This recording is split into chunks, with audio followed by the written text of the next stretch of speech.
retomamos la temática de este taller en específico, de este módulo. Aquí vamos a tratar principalmente contra el anarquismo, ¿no? Es decir, la lucha del marxismo, tanto teórica y prácticamente, contra el anarquismo. ¿Por qué es necesaria esta lucha? A nuestro modo de ver, como lo comentamos en el módulo pasado, porque hay bastantes, sobre todo en la pequeña burguesía, ya que el anarquismo antes estaba más impregnado en la clase obrera. Hay como decía, una nueva moda en la pequeña burguesía y en la universidad, sobre todo, de llamarse anarquista. Ya habrán visto por ahí, ¿no? No solamente en Tubos, ¿no? Sino también en Biblioteca Pedro Zulen, por ahí que hay su A, ¿no? De anarquista. Entonces vamos a ver si realmente ellos realmente representan un progreso o una regresión, una reacción a los principios a las primeras etapas del capitalismo en su etapa gremial y manufacturera. Eso es lo que vamos a concluir en este capítulo, y vamos a exponer, ya para dar paso a la exposición, la obra de Engels titulada Contribución al problema de la vivienda. Bien, para dar un breve repaso, primero, Engels señala que, como tal, el prudonismo ya había sido resuelto con Miseria de la filosofía. Con su publicación de Marx, entre otras cosas, demostró que lo que hacía Proudhon no era más que, charlatanerías sociales, como Engels lo llamaba. Y básicamente ya había podido ver en germen lo que iba a hacer Proudhon después, e incluso lo que sus seguidores van a hacer después, como Bakunin, por ejemplo. Bakunin, que no lo vamos a tratar en este capítulo, lo hemos tratado ya con nuestra exposición anterior.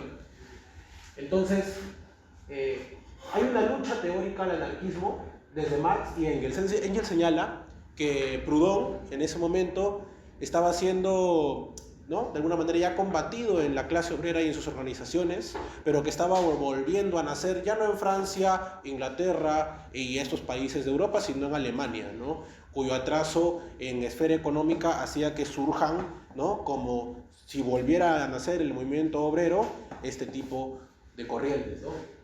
En Miseria de la filosofía, como mencionamos, Marx combate a Proudhon, pero señala Engels que entre Marx y Engels, y él, obviamente, dice que hubo una especie de división del trabajo. Mientras Marx estaba escribiendo su obra magna, El Capital, Engels tenía que ir combatiendo a los sectores, no afines al marxismo, y más que todo idos a la fraseología, ¿no?, como pueden ser los anarquistas. En ese momento incluso ni siquiera a Proudhon se le conocía como anarquista.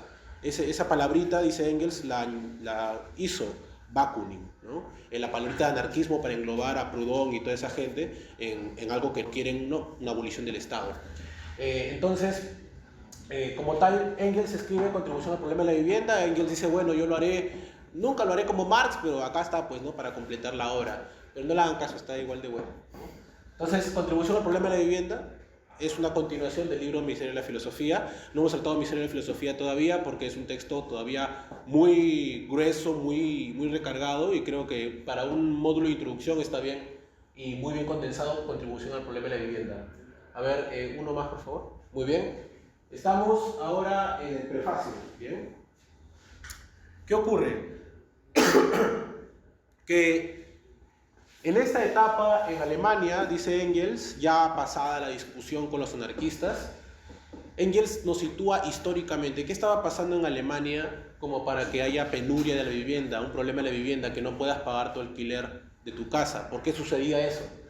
Bien, ¿recuerdan la Comuna de París? Bien, para explicar brevemente, en la Comuna de París, como tal, se aprovechó que Francia y, en este caso, Alemania estaban en guerra. ¿Para qué? Para que los comuneros se levantasen contra el gobierno de Thiers, el gobierno francés, ¿no?, que luego de Luis Bonaparte viene Thiers, recordemos, y Thiers, como tal, renuncia a la guerra, cediendo parte del territorio y parte de dinero. ¿A quién? A Alemania, a Bismarck, y así termina la guerra, y es más, Alemania y Francia se unen contra los comuneros, ¿no?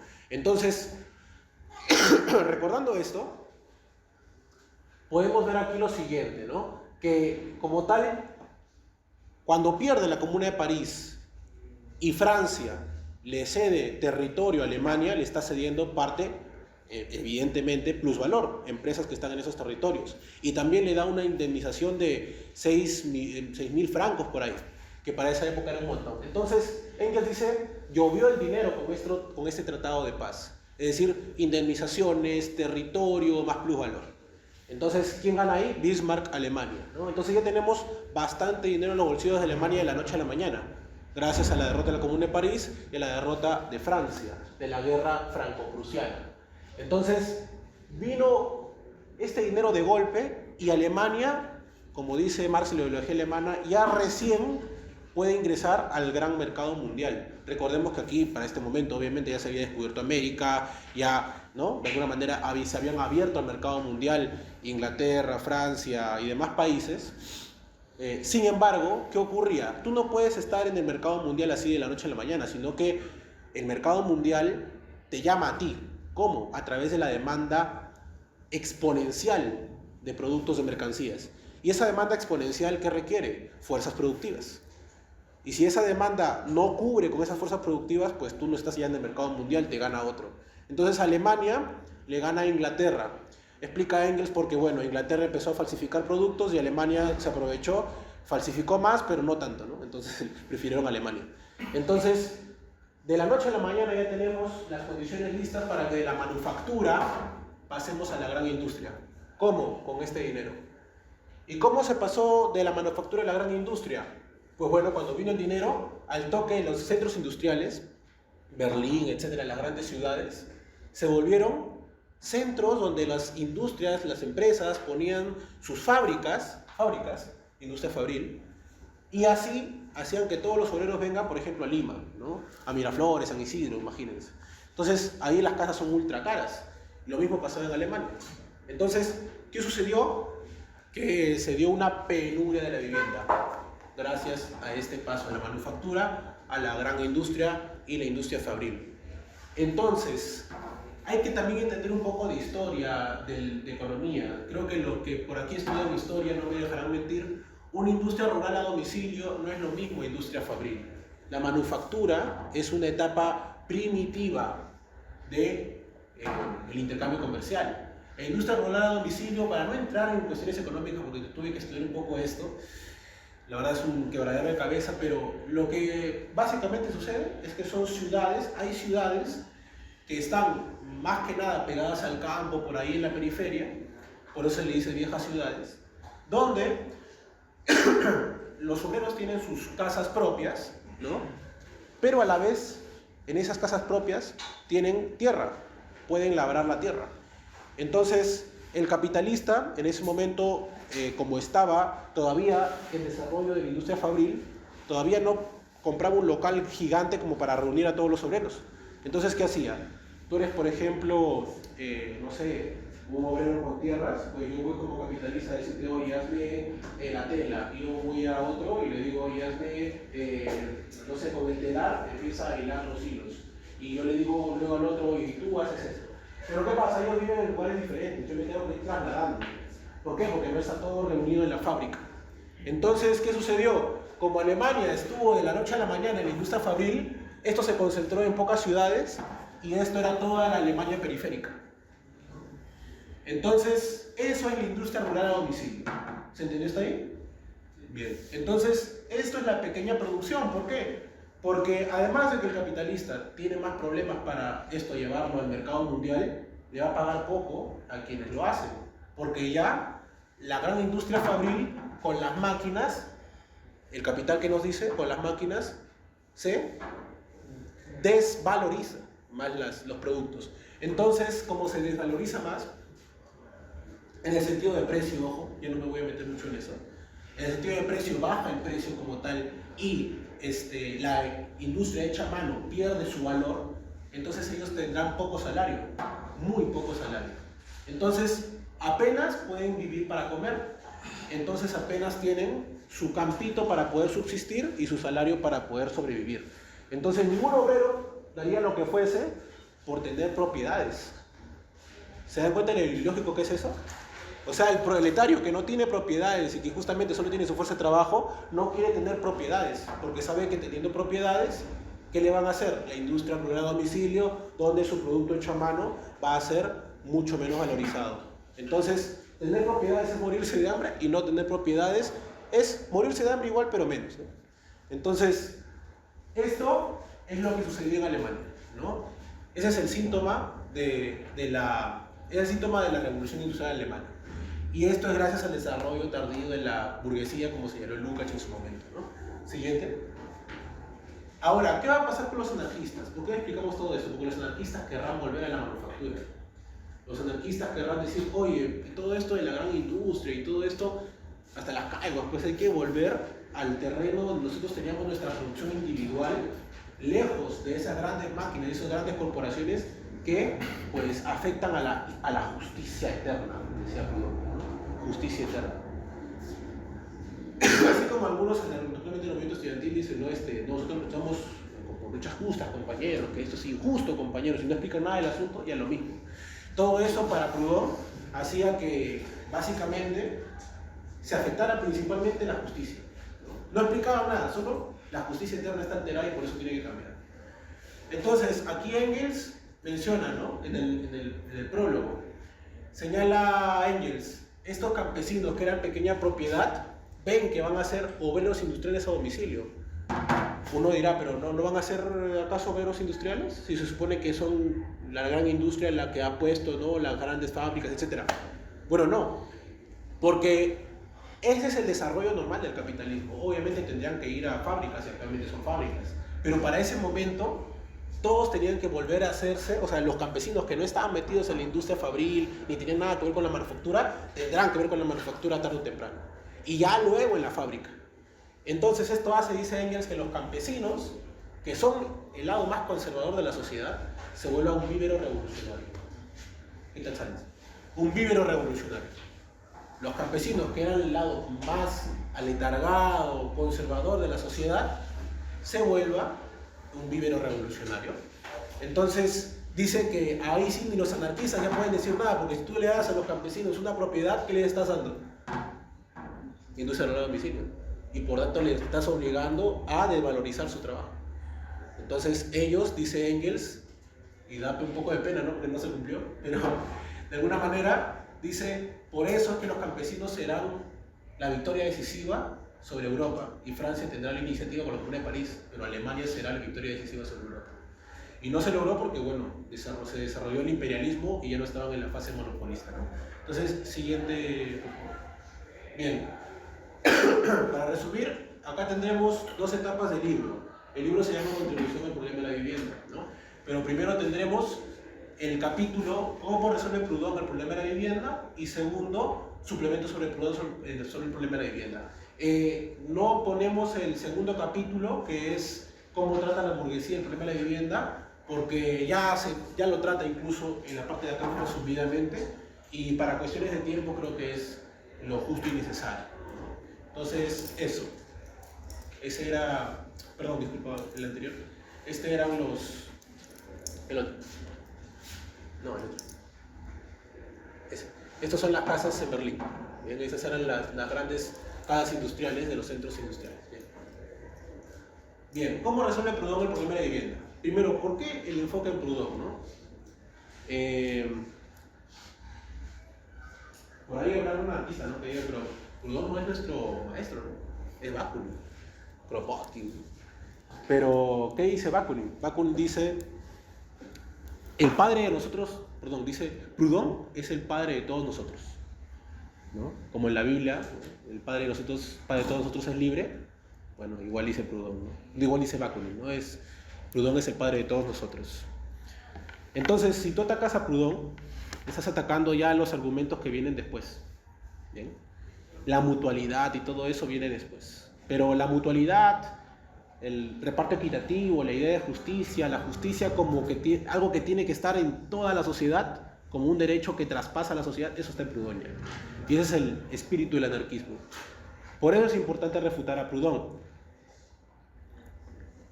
Y señala Engels también que si alguien en un futuro quiere empezar con charlatanerías sociales, como a las anarquistas, va a tener que beber de Proudhon sí o sí, los filántropos, los amantes de la praxis, etc. Así lo dice, los filántropos y los amantes de la praxis o los socialistas prácticos van a intentar que, aunque no lo quieran, van a ir a Proudhon. Y por eso es necesario refutar a Proudhon, no solamente por los anarquistas, sino por los socialistas prácticos, ¿no? Entonces, ahora sí empecemos. Primer capítulo, ¿cómo resuelve Proudhon el problema de la vivienda?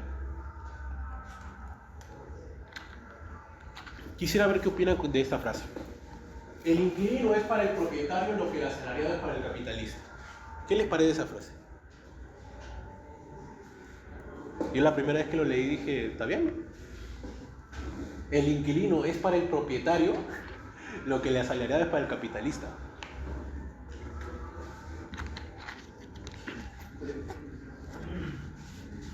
Porque el capitalista tiene el valor del trabajo asalariado del obrero, mientras que el propietario obtiene su ganancia por parte de la renta, por parte puede ser incluso parte de su valor de un burgués, otro burgués que le esté pidiendo ahí. Exacto, perfecto, porque lo vamos a explicar desde esta perspectiva, ¿no? El inquilino es alguien que compra, dice Engels, y el arrendatario, el propietario, es alguien que vende. Ni modo, ¿no? Pero de alguna manera, ¿esto qué quiere decir? Que no estamos en una relación donde yo no tengo nada y vendo mi fuerza de trabajo para que el propietario me extraiga de aquí la fuerza de trabajo que produce el valor para las mercancías y de alguna manera me retribuye con una parte llamada salario, ¿no? No, el inquilino ya parte de una riqueza, el inquilino parte de de ser pudiente incluso, ¿no? Dice Engels, por más que el obrero ni siquiera tenga para vivir, parte como ser pudiente. ¿Por qué? Porque tiene, después de todo el proceso donde se le ha quitado parte de su producto, de su trabajo, en el valor de la producción, se le quita gran parte y se queda con una parte llamada salario. En toda esa parte quitada, se le resta incluso parte del salario y ahí incluso le queda ¿para qué? Para pagar su casa. Entonces, está como alguien pudiente que puede pagar una propiedad. Pero no solamente va a decir Engels, no solamente está pagando por la casa, sino por el usufructo de la casa. Es decir, para quedarme un tiempito nomás. No voy a comprar toda la casa. Y después de comprar toda la casa tiene que ser mantenida, de alguna manera, ¿sí o no? Entonces, dice Engels, el inquilino aparece como persona pudiente, ahí se señala, ¿no? Vendió previamente su mercancía específica. ¿Cuál es esa mercancía específica que vendió previamente el obrero? La fuerza de trabajo. Marx en el Capital, recordemos que señala, el obrero, de alguna manera, crea valor de la nada, dice Marx, ¿no? En el Capital. ¿Y cuál es ese valor de la nada? Su fuerza de trabajo. Es lo que le produce valor a las cosas. Entonces él ya vendió esa mercancía específica llamada fuerza de trabajo. Entonces, dice Engels, aquí simplemente hay una transferencia de dinero. El valor sigue siendo el mismo, porque el inquilino, si tú sumas lo que ha puesto el inquilino y lo que te está vendiendo el propietario, lo sumas, queda igual el valor, no se incrementa, es decir, no hay plusvalor. Por tanto, eso de que el inquilino es para el propietario, que la salario es para el capitalista, es fraseología, es una frase hueca y vacía. Entonces, ¿qué más? Dice Engels también que incluso está bien pagado, porque el propietario tiene que gastar ¿en qué? A veces aquí se gasta en luz, agua, etc. Otros los pagan también, otros inquilinos los pagan, pero se tienen que hacer gastos para mantener la casa, porque de acá a 100 años la casa puede que ya no esté activa y por tanto ya no se pueda, pues, arrendar. Entonces, no es que se vende la casa y pucha, yo lo empiezo a alquilar indefinidamente. No, tengo que reparar la casa. Y también tengo que ponerla al nivel de la oferta y la demanda. Muchos dicen que no, que los marxistas no ven la oferta y la demanda no, porque de alguna manera dicen que el valor es el trabajo puro y duro, ¿no? La oferta y la demanda tienen un eje, es el trabajo, pero eso es otra cosa, ¿no? Entonces, la oferta y la demanda influyen sobre el precio del alquiler también. Pero para los anarquistas no existe oferta y demanda, tienes que, de alguna manera, por la justicia, vamos a ver más adelante, uno tiene que pagar lo propio que se ha construido en una casa, sin gastar pagos de alquiler, sin gastar pagos de reparación, sin gastar absolutamente nada, ni siquiera por dónde esté la casa en ese momento, si está por un lugar valorizado o no. Entonces, siguiente por favor. Listo. Acá se da otra patinada. Dice Mühlberger, que es este de aquí, es un autor alemán que no se lo ha traducido porque no trascendió en nada, pero hizo una obra sobre Proudhon. ¿Bien? Entonces, dice Mühlberger, la casa, una vez construida, sirve de título jurídico eterno sobre una parte determinada del trabajo social. Incluso si el valor real de la casa está más que suficientemente pagado al propietario en forma de alquileres desde hace mucho tiempo. Así ocurre con una casa construida, por ejemplo, hace 50 años. Llega durante este tiempo, gracias a los alquileres, a cubrir 2, 3, 5, 10 veces su precio de coste inicial. Dice que sirve de título jurídico eterno y que no se puede explicar cómo se pasa del coste inicial al 2, 3, 5, 10 veces por ciento, ¿no? Eso nos lo deja como una incógnita el anarquista. Pero Engels dice que, de alguna manera, esto se tiene que explicar con las condiciones económicas. ¿Pero qué pasa con los anarquistas? Se hacen un salto mortal de la economía al derecho, ¿no? En lugar de explicar económicamente el asunto, dicen, no, es que es injusto. Esto es un título jurídico eterno. ¿Quién le ha dado el derecho a tener esa casa tanto tiempo? Eso le pertenece a la sociedad, no al propietario. Y para ellos ya sí se resolvieron las cosas, ¿no? Entonces, Engels dice, esto es Proudhon de cuerpo entero. No se trata en absoluto de comprar la casa a su propietario, sino su usufructo. ¿Eso qué quiere decir? Que no es que yo compro la casa, o bueno, alquilo la casa para comprármela, ¿no? Es decir, imaginemos que pasan 25 años después de que tú pagas una casa de alquiler.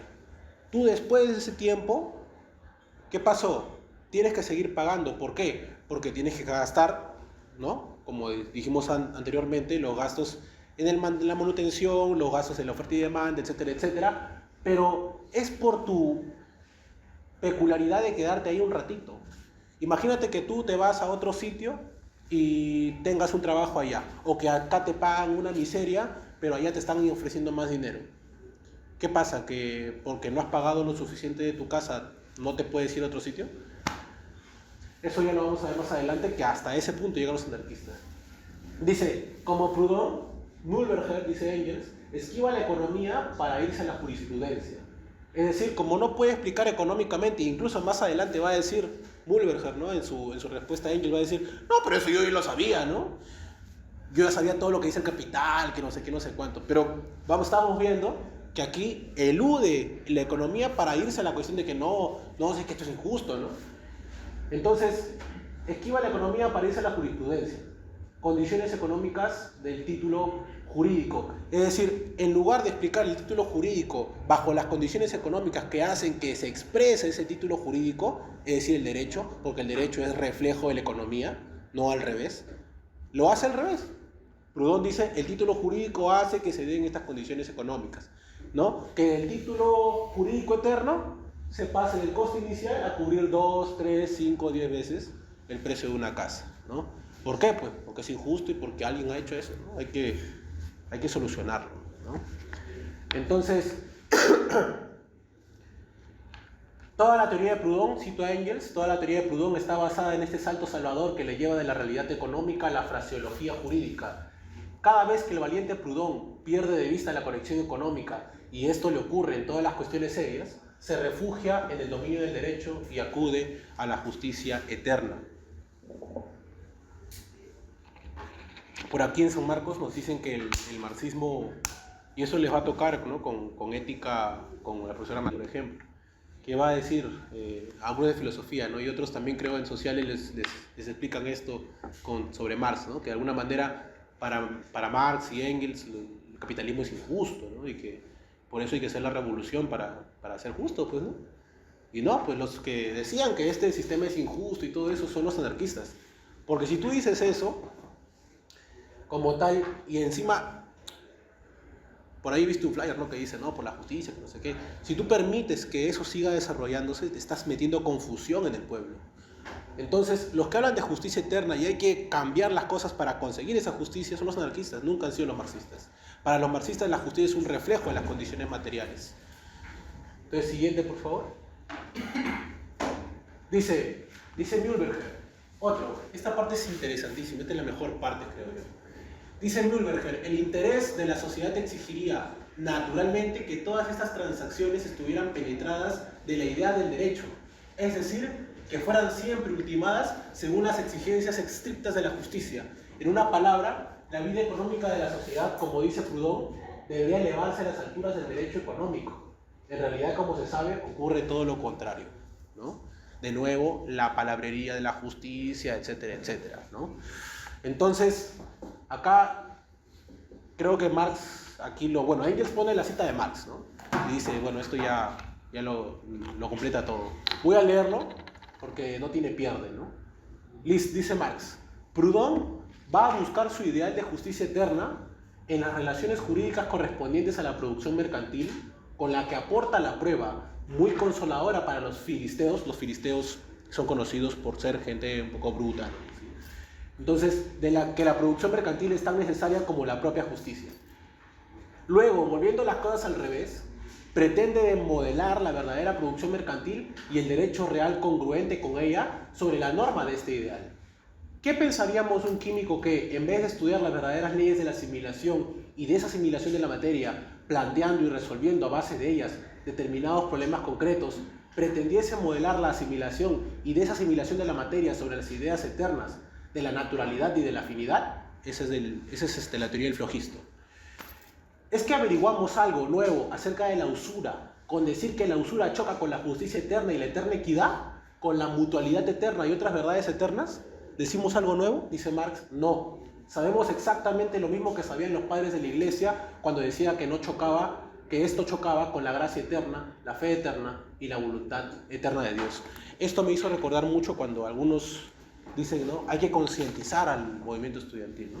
Pero cuando tú ves qué hacen cuando concientizan, uno dice, no, este es injusto, compañero. El compañero se queda, oye, pero yo sabía eso, ¿no? Eso, concientizar no significa decirlo ya obvio, sino soluciones al problema. Siguiente, por favor. Mühlberger, en este aspecto nos encontramos muy por debajo de los salvajes, dice. El troglodita tiene su caverna, el australiano su cabaña de adobe, el indio su propio hogar, el proletario moderno está prácticamente en el aire. Acá Engels ya directamente lo llama reaccionario, ¿no? Porque para que eso tenga cabida en alguien que se dice luchador social, es algo que es imperdonable, ¿no? ¿Por qué? Bueno, Engels nos menciona que, hombre, el siervo, ¿no? El siervo de la Edad Media y aquel que estaba pegado a su pequeña propiedad era el más servil. El más servil. Entonces, ¿por qué era servil? Porque los oficiales estaban pegados ¿a qué? Estaban pegados a sus maestros en la etapa medieval. Y los oficiales como tal, ¿qué nos dicen? Los oficiales ayudaban a la plebe a sus manifestaciones a veces en la Edad Media, pero siempre se mantenían al margen a veces. ¿Por qué? Porque no querían alejarse del maestro, porque querían llegar a ser maestros en su momento. Y la plebe tampoco podía hacer revoluciones, porque estaban aisladas, estaban demasiado disgregadas en el campo. Entonces también la plebe tenía una relación patriarcal, ¿no? Una relación patriarcal para con los señores, ¿no? Entonces hay un problema aquí, ¿no? Y es que si tú dices que los trogloditas, etcétera, al menos tenían su cabaña, ¿no? El australiano tenía al menos su cabaña, el troglodita su caverna. Dice Engels, ¿acaso el troglodita con su caverna o el australiano con su cabaña de adobe y del indio con su hogar propio harán una comuna de París? No. ¿Por qué? Porque es justamente el capitalismo el que le despojó de esa relación patriarcal entre señor-siervo. Esas relaciones sanguíneas familiares que lo unían a la tierra, el capitalismo lo rompió. Lo volvió un desposeído al hombre proletario, al proletario de verdad, lo volvió un desposeído. Entonces, si tú añoras esas etapas, estás siendo reaccionario, quieres volver a las etapas anteriores de la historia, estás siendo nostálgico con la historia. Entonces, también aquí, en lugar de decir, hombre, como este hombre desposeído ya tiene las condiciones necesarias para, de alguna manera, ¿no? Subvertir este último orden de cosas donde están explotando a la clase obrera y ya la clase obrera ni siquiera tiene posesiones, en lugar de decir eso, ¿no? De alguna manera una energía para, de alguna manera, ya decir, hombre, por fin se logrará el comunismo, por fin se logrará esta disolución de la sociedad de clases que por largos años no se ha podido destruir debido a que existían relaciones patriarcales, pues en lugar de eso lo añoras, ¿no? Entonces, ¿qué estás añorando como anarquista? Dice Engels, estás añorando al hombre servil, estás añorando al hombre que tenía relaciones patriarcales. Y Engels es bien claro, ¿no? El capitalismo destruye las relaciones patriarcales. Por ejemplo, por ahí dicen, no, que estamos en un capitalismo que mantiene el patriarcado, ¿no? Pero si fuera así, tendríamos como tal relaciones sanguíneas que como tal relacionan a una persona y a otra. No por la propiedad privada, sino por relaciones sanguíneas. No por relaciones, en este caso, de valorización del valor, sino por relaciones de mantenimiento de una persona a otra a través de haciendas. Pero en la ideología alemana, también Marx lo dice, el patriarcado terminó por disolverse casi en absoluto. Entonces, eso, ¿no? Siguiente, por favor. Dice, la abolición de la vivienda de alquiler es así una de las aspiraciones más fecundas y más elevadas de cuanto han surgido en el seno de la idea revolucionaria y debe transformarse en la reivindicación primerísima de la democracia social. Bueno, así se queda así, ¿no? Se burla un poco, pero dice Engels, empieza a explicar el capital, ¿no? Y se demora bastantes líneas en hacerlo. Pero, para resumir, no, el anterior. Sí, ahí déjalo. Para resumir, Engels nos dice lo siguiente. La relación principal en el modo de producción capitalista es la relación obrero-capitalista. De aquí surge el plusvalor. Y del plusvalor se reparte al gobierno, se reparte a quién, se reparte también a los impuestos, se reparte a otras esferas de la sociedad, ¿no? Sin embargo, esta repartición del plusvalor también está incluida también que el problema de la vivienda, es decir, los alquileres son aquella parte del plusvalor que los propietarios cogen como parte del motín del plusvalor alrededor de la sociedad. Repito, la esfera principal, obrero-capitalista. ¿Qué le quita el capitalista al obrero? Plusvalor. Plusvalor es repartido, gobierno, etcétera, etcétera. Entre una de esas reparticiones está el alquiler de la vivienda o la renta del suelo, como se dice en economía. Entonces, ¿qué pasa? Que Mühlberger dice que la renta del suelo, el problema de la vivienda, es uno de los problemas primerísimos, ¿no? Más aspiraciones más fecundas y elevadas de cuanto han surgido en el seno de la idea revolucionaria. Pero dice Engels, ¿qué pasaría si ya, pues, de alguna manera hacemos que, ¿no? los inquilinos ya solamente paguen por la casa, ¿no? Lo que ha costado la casa y ya no paguen los intereses del capital de la casa, manutención, etcétera, etcétera? ¿Qué pasaría si no hace nada de eso? ¿Acaso están alterando esta relación principal que es de obrero y capitalista, donde se reparte todo ese plusvalor? No, están sencillamente, vamos a decirlo así, dice Engels, están haciendo que se elimine una parte de esa repartición del plusvalor. Y nada más, y encima están haciendo una modificación leve, porque en sí todo lo demás va a seguir igual. Se va a seguir explotando al obrero por el capitalista, etcétera, etcétera. Y tú dices que ese es el principal para la clase obrera. Entonces, ahí Engels lo que nos dice es que, como Proudhon, Mühlberger está tomando un problema que es secundario como principal. Y no lo hace de casualidad. El problema de la vivienda, dice Engels, no es un problema exclusivamente obrero. Es un problema que también tienen las tiendas al momento de venderle productos al obrero, que tiene que, ¿no? El obrero viene como comprador a comprar un par de consumos de lujo, imaginémonos. Y bueno, en este caso, sí, el tendero, el que está en tienda, tiene problemas al momento de ¿qué? De tener su propiedad y alquilarla. ¿Por qué? Porque tiene que pagar una mensualidad. Entonces, es un problema compartido entre la clase obrera, la pequeña burguesía y la gran burguesía, porque la gran burguesía también paga renta, ¿no? Entonces, dice Engels, no es casualidad que escoja un problema que también aqueja a la pequeña burguesía. ¿Por qué? Porque esto es un socialismo pequeño burgués. Lo que se le llama anarquismo es un socialismo pequeño burgués. Entonces, dice Engels, como Proudhon, Mühlberger quiere hacer pasar un problema pequeño burgués como un problema obrero, cuando realmente lo que está diciendo como un problema es la consecuencia de un problema mayor, la consecuencia entre capital-trabajo, entre la contraposición entre el capital y el trabajo. Entonces, eso, siguiente. Entonces, ¿qué pasa? Pasa lo siguiente. Proudhon ahora, Mühlberger nos va a decir lo siguiente, que de alguna manera habría que hacer que ahora los obreros y pequeños burgueses, los que tienen su propiedad, etcétera, su pequeña tierrita, los campesinos, etcétera, tengan de alguna manera ya una propiedad establecida, ¿no? Porque esto de la industria, la fábrica, como explicamos anteriormente, la industria a domicilio, hizo que ahora la gente ya no tenga propiedad, entonces esté alquilando. ¿Qué hacemos? Pasamos de la gran industria a la pequeña empresa.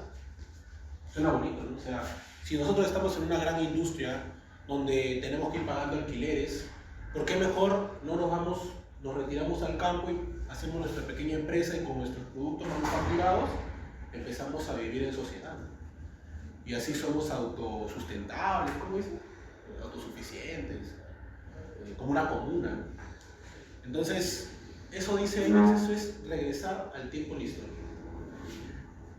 ¿Por qué? Porque la gran industria, dice Engels, ¿qué nos da? La gran industria primero nos da máquinas, nos da fábricas, que hace que todos los que estén alrededor, en lugar de estar en sus pequeñas propiedades campesinas aisladas, estén unidos en la fábrica. Y cuando están unidos en la fábrica, ven cómo la producción social aumenta con fuerzas productivas, es decir, con máquinas. Aumenta. Y así se pueden generar las condiciones, como están los proletarios unidos, para la revolución, en lugar de estar como pequeños productores aislados. Y encima, que ya vimos anteriormente, que la mentalidad de los pequeños productores aislados es mantener su tierra, es mantener su propiedad. Entonces, en lugar de ver lo positivo en las fuerzas productivas que hay en la gran industria y esa unión que da esa fábrica como tal, ¿qué hace mi estimado Proudhon y Mühlberger? Quieren volver a la pequeña empresa, donde estaban los artesanos, los campesinos, y casas propias, ojo, ancladas al capitalismo. Eso no lo vieron los anarquistas, pero si tú tienes ahora, por ejemplo, una casa terminada de pagar y estás trabajando para una empresa, imaginemos que esa empresa ya no da para más y te empieza a explotar demasiado. Tú ya no te puedes ir a otro lugar. Te has anclado a esa empresa. Te ha anclado la casa propia. Entonces, como tal, ya no puedes irte a ese otro lugar que te están dando mejores oportunidades, imagínate. Entonces, dice Engels, no podrán buscar otro trabajo en otro sitio. Entonces, lo que están proponiendo los anarquistas, además de que es un regreso en el tiempo y la historia, son peores condiciones para el obrero. Entonces, ¿qué están propugnando los anarquistas con esto de la pequeña propiedad y la autosuficiencia? Primero, ir contra la máquina y la revolución industrial. Y segundo, propugnar, en lugar de la mentalidad revolucionaria de la gran industria del obrero que no tiene nada de propiedad, volver a esa mentalidad servil y conservadora de la pequeña propiedad para mantenerla, y que la manufactura, la pequeña propiedad sea ley, así como lo fue en la etapa de la manufactura, ¿no? Entonces, quieren regresar a los principios, a las primeras etapas en las que estuvo el capitalismo, en la etapa de los gremios, artesanos, campesinos, etc., donde el producto del trabajo sí se reflejaba, en el producto del trabajo sí se reflejaba la individualidad. Por ejemplo, en esta botella, yo no sé si lo hizo Pedro, si lo hizo, no sé, Timorán, no sé quién hizo esta botella, ¿no? Entonces, ¿por qué no sé quién hizo esta botella? Porque está mediada, ¿por qué? Está mediada por la máquina. Pero en la artesanía sí se podía saber de alguna manera de quién era la cerámica, cómo la había hecho. Por eso Marx en la ideología alemana también dice, ¿no?, que esto rozaba incluso lo artístico. Pero ya con la llegada de la máquina, no puedes decir, como dice también Mühlberger y Proudhon, hay que devolver, dice, el valor íntegro del trabajo humano a sus productores. A cada productor individual hay que darle su valor íntegro, ¿no? Entonces dice Engels, eso es absurdo, porque yo no sé cuánto le corresponde de esto a, no sé, a Daniel, a Huiza, no sé cuánto le corresponde de esto que han producido, porque en el objeto mismo se disuelve. Por eso es que la sociedad, no es que los individuos van a tener en un futuro el producto íntegro de su trabajo. Eso jamás es el comunismo, jamás fue una reivindicación, sino lo que va a pasar es una administración global de esas fuerzas productivas para que sea gestionado de manera racional. Hay casas, dice Engels, muy bien establecidas, que hay fuerzas productivas para hacer casas formidables, acomodadas para los obreros, sin embargo los tienen unos pocos y los que producen nada. Entonces, dice Engels, el socialismo lo que hace es aprovechar esas fuerzas productivas y ¿qué? Y hacer un manejo racional de la economía, un manejo racional de la división del trabajo, una división racional del trabajo. Y así poco a poco la administración se va disolviendo y el Estado se va disolviendo, como lo vimos en la sesión pasada. Entonces, como tal, eso es lo que sucede y encima, como vemos arriba, la misma burguesía la prueba. En España, cita Engels ahí también de que los obreros españoles se organizaron y vieron que, bueno, la burguesía les estaba dando también una casita propia. Pero de nuevo, estaban viéndolo desde este punto de vista, casas propias ancladas al capitalista, para que ya no puedas salirte de ese hogar, e incluso ahí el capitalista puede hacer lo que sea contigo y tú no te puedes salir. Ahí tiene su reserva de obreros bien asegurada. Entonces, Proudhon, ideólogo pequeño burgués y de la gran burguesía. Sí. Entonces, otra patinada, ya para ir terminando, dice ya, vamos a agarrar por los cuernos la productividad del capital, dice Mühlberger. ¿Qué vamos a hacer? Vamos a bajar el interés al 1%. O sea, vamos a hacer que el capital no tenga ganancia. ¿Cómo? Hacemos una ley. Es como haces tu nueva constitución y vas a poner ¿no? Baja el rédito a 1% de la ganancia. Ya está, ya no hay ganancia. Entonces, ya, pero parece chiste, pero eso es lo que dijeron ellos, ¿no? Y también Proudhon lo decía. Dice, hay que bajar el interés al 1% y luego al 0%.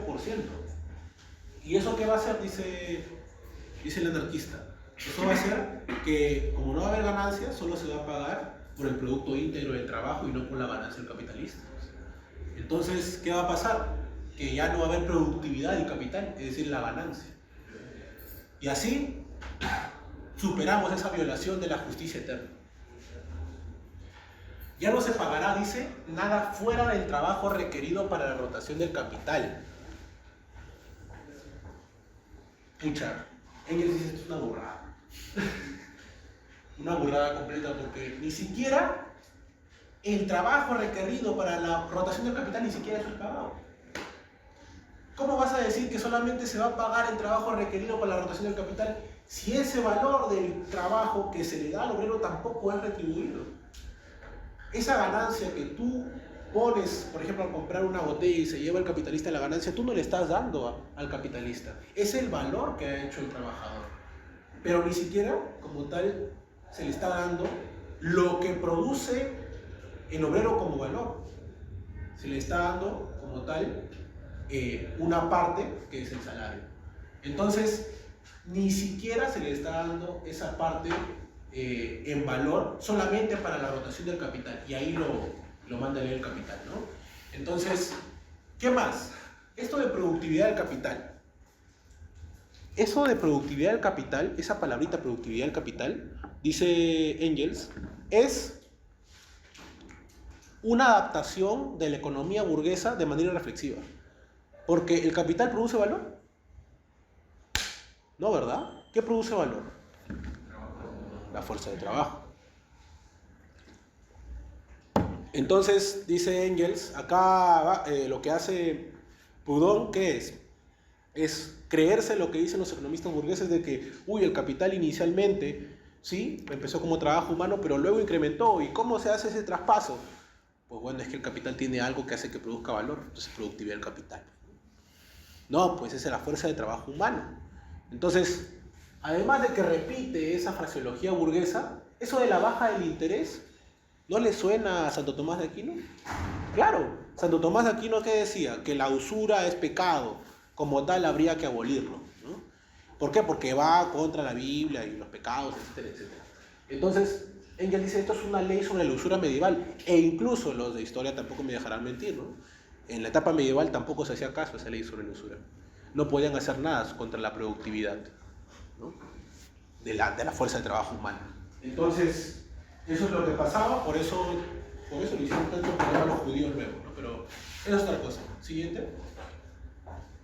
Bien, hasta ahí quedó el primer capítulo. Ya luego Engels lo que hace es responder, porque Mühlberger lo que le dice es, bueno, no, es que yo sabía. Lo que pasa es que tú me leíste aprovechándote, pues, ¿no? Pero yo sí sabía. Y cita, ¿no?, que de alguna manera, dice Mühlberger, es lamentable cómo está muy extendida esta idea de que, caramba, Proudhon representa al pequeño burgués en el socialismo, etc., cuando realmente nadie ha leído a Proudhon, que no sé qué, ¿no? Y Engels se señala, ¿no? Ahí, gracias al cielo que nadie ha leído a Proudhon en este momento, porque, y dice Engels, ¿no?, así claramente, literalmente dice, no creo que sea buena idea darle a los campesinos esa estúpida idea de Proudhon, ¿no? También dice que en ningún país del mundo ya está el prudonismo, los principios prudonianos no están en ninguna parte del mundo bien establecidos. En Francia, por ejemplo, en la Comuna de París, gracias a la grandiosa idea de los anarquistas de no capturar el Banco de Francia, en parte gracias a eso, la Comuna de París no triunfó. También porque no se armaron lo suficiente, porque querían hacer una revolución legal. ¿Qué más?